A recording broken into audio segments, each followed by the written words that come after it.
April 22nd, 1915. Conditions were perfect.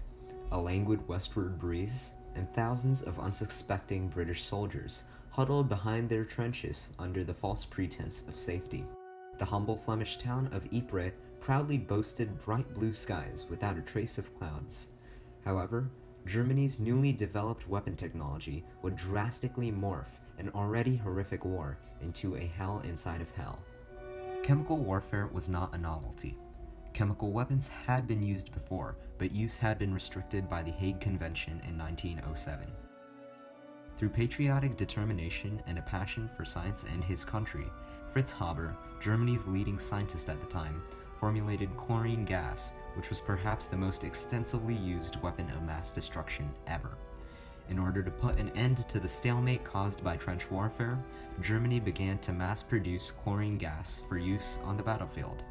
Germany's advent of industrialization facilitated the production of such chemical weapons and enabled the Germans to quickly better their wartime technologies. Hermann Müller, a boy who joined the German army at an early age of 17, was sent to the gas division of the German Heer, or the German army. Hermann comments on the time back then. Nobody knew how things were going to pan out, not even Fritz Haber, who was the creator and the strongest proponent of the use of such chemical weapons back then. The world was foreign to such technologies back then, so nobody really knew what they were doing. We were children bullying each other on a playground over petty differences. The cost of life should be more than petty differences. Even the Oberste Heeresleitung, or the High Command of the German army, was skeptical, as previous attempts at using gaseous weapons by both the French and the German forces had not reaped significant benefits. At 5:30 p.m., the gas operation initiated. Hermann Müller now recounts his experience at the Battle of Ypres. I took a deep breath and quickly equipped my gas protection gear, a pair of goggles to cover my eyes, and a urine-soaked rag over my nose and mouth. And we would do this because the ammonia in the urine would react with the chlorine and protect us to some level.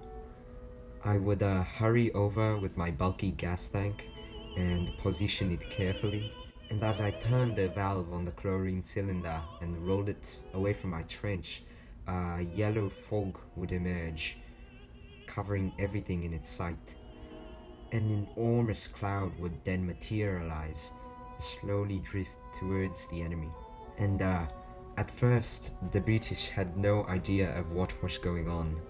Neither new recruit nor experienced soldier had ever seen it before. And I remember now, the British thought we had deployed a smoke screen so we could traverse the land unseen.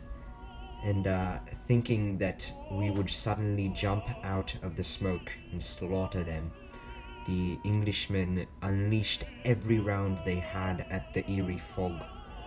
Only 15 or so minutes after we had opened our gas canisters, we heard the terrifying screams of the British and the French. The Canadians too, I believe, fought that day. 30 minutes later, there was absolute silence. And we were horrified by the sight that we saw. What we had entered was a dead zone. The British soldiers were laid out, their limbs sprawled everywhere, looks of despair plastered on their pale faces. Even all the rats had climbed up out of their holes and died. I can only remember thinking about how I had caused the destruction and decimation that I saw that day.